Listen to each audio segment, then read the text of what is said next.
Good evening. Ira Epstein, and here we are with your financial market wrap-up. And this wrap-up is for the evening of Thursday, and we're at the 25th of January. Hard to believe how fast time goes. 2024, about 6:03 p.m. Central Time, and another day where the stock market goes up. In the early evening trade, we're seeing corrections. We're hearing some big companies doing the layoffs, and that's to be expected. It could be a Microsoft, eBay. I'm hearing different companies doing things in different areas. Okay. And that seems to be the theme. I'm not hearing that the companies are doing, we're going to hire 3,000 people, we're going to do this. Instead, certain groups letting off. And we saw that in today's jobless claims as they rose a little bit. Not dramatically, I want to make that clear, but they certainly rose a little bit. We then saw the fairy tale, Goldilocks tale, whatever you want to call it, in GDP.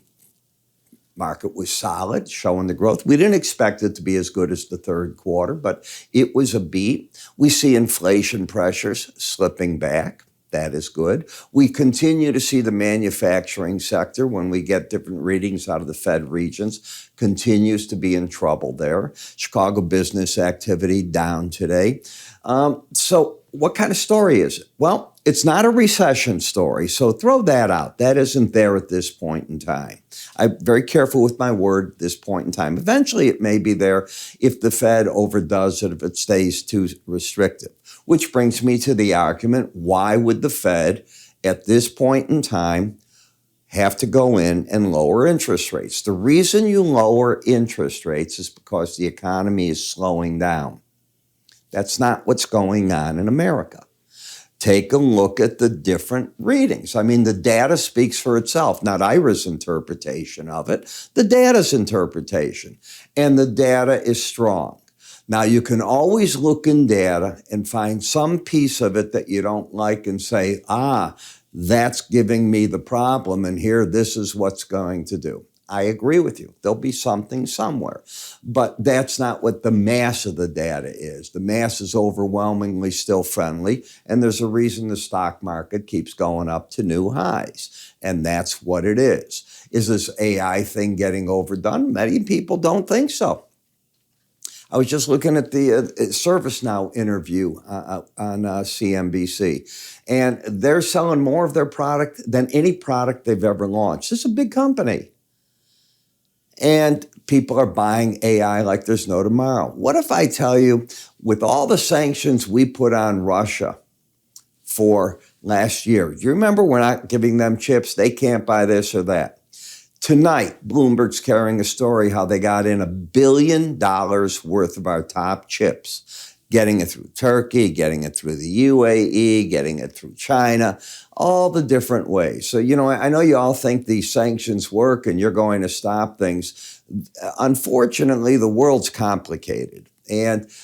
But they also bought $1 billion worth of our goods. I mean, what can I tell you? Are they using it to make drones and tanks and all? Read the article. Absolutely. This is where you're at with all that. Have we made any help to the Ukrainians with our budget, our talk? We haven't done that yet. Is Israel talking with Hamas about a truce? Everything I read says yes. Through the back channels, there's lots of talking going on. The head of the U.S. CEI is now involved. He is now in talks with Qatar, Egypt, Israel. It's all the players there. They're trying to find a way to get to the first step, which would be a truce, get people medicine, whatever they need, and how do they get then to steps 2, 3, 4, 5, whatever it'll be, because the world's tired of it. Okay, and that's what's going on, and world pressure is important. But we're futures brokers. We look at what goes on. Why are we back at $82 crude oil? Well, we know that the Houthis have succeeded in looking and facing down the barrel of the world's great navies and saying, the heck with you. We're still going to attack ships, and we are attacking the ships, and your insurance costs are going through the roof. And you can look at the Suez Canal, how much business they've lost. And January to January, at this time of the year, from right now to a year ago, they're down, 30-40% in revenue. So they've succeeded in what they're doing with all that help and all that you want. the world's complicated. But you add to that the fact that now China has woken up finally and said, okay, we've got to do some things. Our economy's in too much of a spiral to the downside. And by doing the first step, and I use the word first because there's going to be more steps come March, that I really believe that.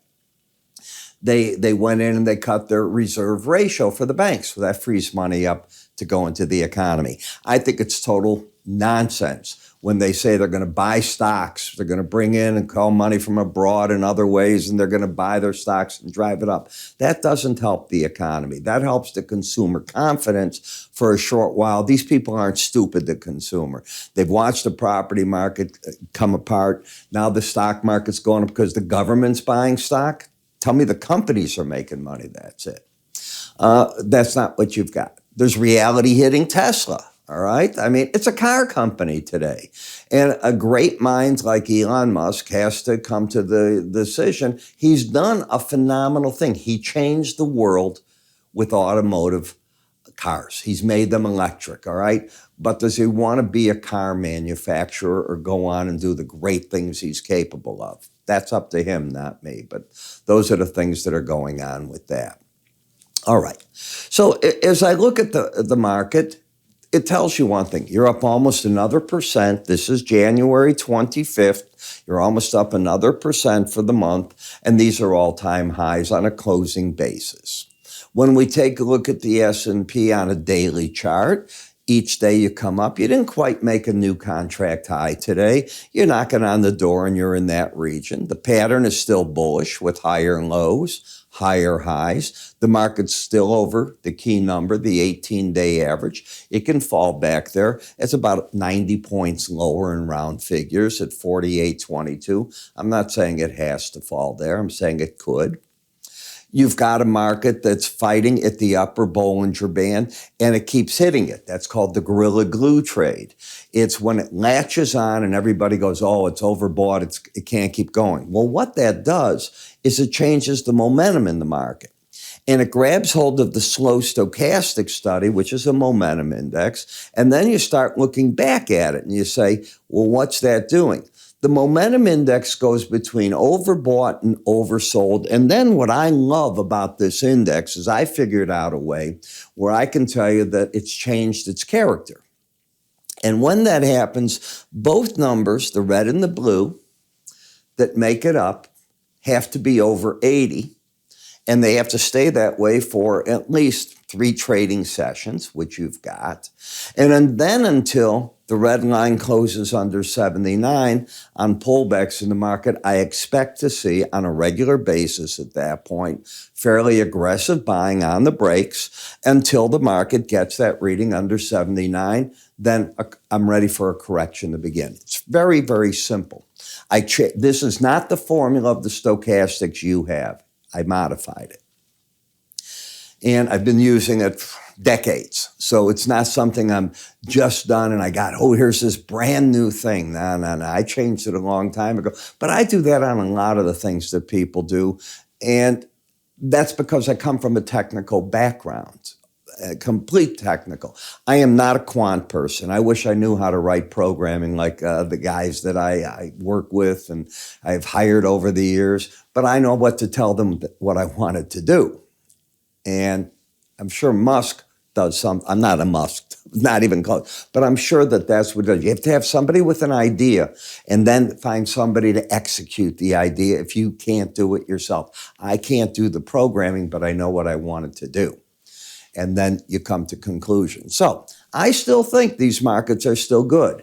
I mentioned yesterday, and I did my best to use the word melt up.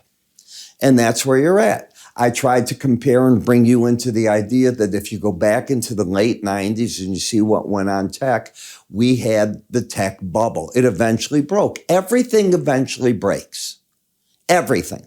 I've never seen a market go straight up and not get serious corrections. You just had one in 2008. I had buddies that were so scared, I mean really rich friends, They were close to selling out, and their life would have changed had they done that, and it came back. Just think of it this way. If you look at every 10-year period, is the S&P and the Dow lower or higher over those periods? And you go to then rolling periods, and they keep going higher and higher.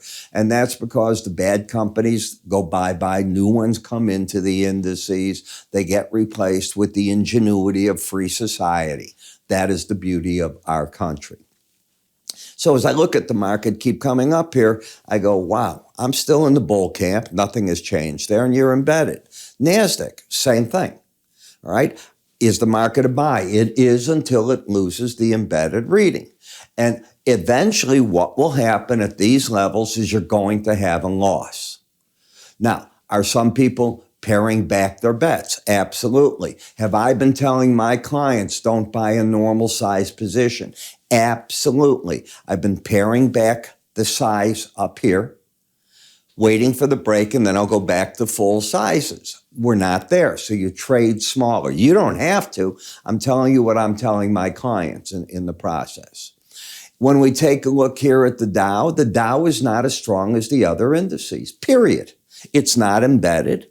It's actually got a pattern of lower highs, lower lows, and it's overbought. The other market that isn't that way is the Russell. These are your two weak links in comparison to the other markets. All right. You have a higher high, a lower low. You have a market with momentum up, but it hasn't gone anywhere. It's not participating. It's not back up here. It didn't do the job during the year that the other indices did. You know that. All right. Just look at the end of the year and you have the numbers. Now, in the 10-year note, we are oversold. Oversold. So it's easier to come up and relieve that than go down and embed. It generally works that way. It didn't make it to the support level against that 110.26 level either. When we step over and we look at the 5-year note, the resistance is the 18-day average of closes. The support's been here. We've been under it. And you're not back over that 18-day average. To see that rates are really going to start falling again, you got to get over the 18-day average of closes. This is what it's going to require. We're not there. And that's because it's an inversion market. And I've explained that before. I won't do it again. In the dollar index, you flirt, and that's what I want to call it. You wink and you flirt, and you got to a 79.47. Remember what I said. You got to close under 79 to lose the embedded reading, and it's got to stay that way the next day as well. If it doesn't, you lose that and you're back to bullish. Well, you got to 79.47. That is not under 79. So the market had to prove itself for today. What's it going to do? It comes right back at you with an 83 reading. That's what it should do. Bull markets come down, they correct, it went to the 200-day average, and you got to bounce again. Until this number closes under 79, I'm still bullish, thinking you might get to the 103.70, 103.90 level. That's what I'm looking at. In the euro, you went down, challenging the lower Bollinger Band, the 100-day average of closes, in a market that is what? Are you embedded in this market? Bearish. So let's look. You can't count tonight because we don't know where the day's going to finish. But we can certainly take a look at Thursday. Both numbers were under 20. This is the flip-flop. The day before, they were not. 24 reading. The day before. Let me come to the day before this one. Wednesday is 24. Day before, both numbers under, both numbers under. You always got to go back. So here's your embedded reading. You have 3 days in a row. You lose it. This is great to learn from. And if it's going to re-embed bearish, which is bullish the dollar, both numbers only, they have to almost immediately get underneath and be under 20 again. Kaboom. So you're back into the bear camp in the market, and that's holding it. Now, if you lose that reading again on a close, what I've seen is it's rare that you get a second one that isn't more real. All right. Generally, it's got it. And I've never seen it where it does it twice and go a third time. In other words, re-embed bearish and then come a third time out and not be the real one. But twice is a sign the market's losing that momentum. All right, but right now it's got it. So I'm going to look for support at 108.36 to 108.26. I'm not saying it's a buy. The market's under the 18-day average. The 18 crisscrossed under the 200. And what happened today? Ms. Lagarde very clearly said they aren't even discussing at this point in time when to roll down their rates. They realize that they're restrictive, but inflation hasn't been beaten. They have a bunch of labor contracts coming in. They need to view them. She's data dependent, and they're sitting pat at this point in time. We know Germany's praying that they would start being less restrictive. If you look at what's going on, their economy's rolling downhill, not uphill. That is not good. But a saving grace. You know, Europe does a lot of business with China. If the Chinese economy can find a bottom here, and if the government there picks things up, you're not that far away then from some better business coming. When we come to the pound, don't play this game, in my opinion. You've got the Bank of England caught in a funny position here. What's it going to do? We'll find out next week. We get the Bank of England decision, and you have to go into your hunkering time because we're going to hear from the FOMC next week. Now, my bet is 99.99 cents. They're not going to change their monetary policy, all right? And I know your bet will be they're going to read every word when it comes out of the minutes weeks away after that, and you'll find a reason to tell me that they are. And I know it. That's been the parade. You got to be in now the February. I said Jan here. I'm so sorry. This is February, yes. So this is the February. I just have the wrong title. And you're still in a corrective mode in Bitcoin. A lot of liquidation has gone on and probably going to continue going on for a little bit here. It'll find its way when it finds its way. What about this stochastic? Is it embedding? You cannot count tonight. So let's go to Thursday. Both numbers were underneath 20.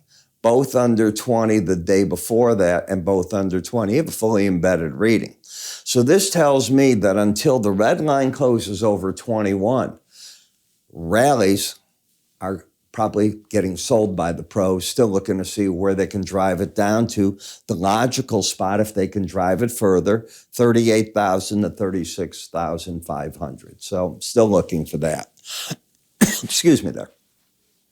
Now the differential of Brent versus WTI. It fell very hard, about 80-cent difference, but the market has been going up. It's a combination of the Houthis succeeding in beating back the UK and the US.